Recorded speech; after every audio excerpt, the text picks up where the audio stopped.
l'enfant est-il acteur ou sujet au sein de la famille?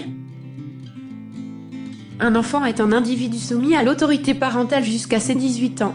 Ses parents ont l'obligation de lui fournir une éducation, de le socialiser et de lui transmettre des valeurs telles que l'égalité, la liberté ou encore la fraternité. Tout cela afin qu'il puisse se créer une identité personnelle.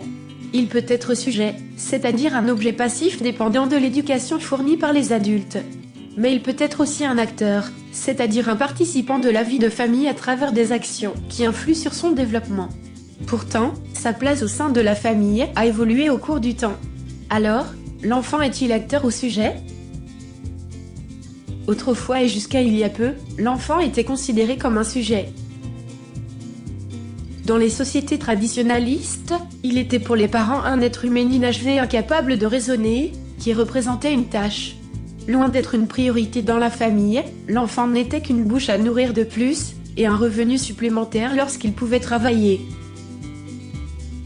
Par exemple, lors des repas, l'enfant pouvait prendre la parole seulement si elle lui était accordée, ce qui montre que les parents ne s'intéressaient pas à leur avis.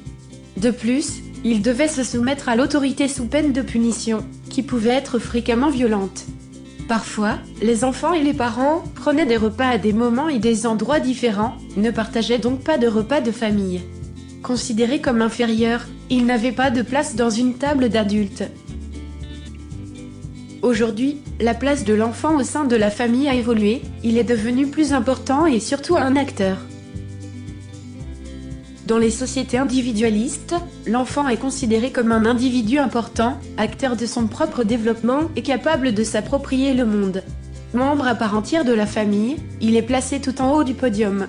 De plus, en participant à la vie de famille, il exerce aussi une influence sur ses parents et sur son environnement. Par exemple, on peut dire que l'enfant est acteur parce qu'il est devenu un prescripteur qui influence les choix de consommation. Par exemple dans l'achat d'une nouvelle voiture, ce qui en fait une cible de choix pour les différentes marques. De plus, sa socialisation s'effectue par la transmission de valeurs importantes par les parents mais aussi par l'école, notamment à travers les activités sportives. Pourtant, on constate encore aujourd'hui des exceptions dans certains pays où l'enfant est toujours considéré comme un sujet. Cela se produit dans des pays notamment d'Afrique, du Moyen-Orient et d'Asie, où sont encore inscrites des sociétés traditionnalistes qui se basent sur les coutumes, la culture, voire la religion pour constituer les lois. L'enfant est considéré comme un sujet qui doit obéissance et respect. La femme est elle aussi considérée en quelque sorte comme un enfant, à laquelle s'appliquent les mêmes devoirs que celui-ci. C'est par exemple dans des films que l'on retrouve la rencontre entre l'influence de la société individualiste et de l'influence de la société traditionnaliste pour des individus de la nouvelle génération originaire de ce milieu-là. Dans Joue-la comme Beckham, le personnage principal est une jeune étudiante qui entre en conflit, voire en rupture de socialisation avec ses parents. En effet, elle rêve de devenir une joueuse de football alors que sa mère aimerait qu'elle suive son modèle en obéissant, qu'elle se marie et qu'elle s'occupe de sa famille, comme le veut la coutume. De manière générale, malgré quelques exceptions, on peut dire que l'enfant est devenu un acteur au sein de la famille, mais son statut n'a pas toujours été comme tel.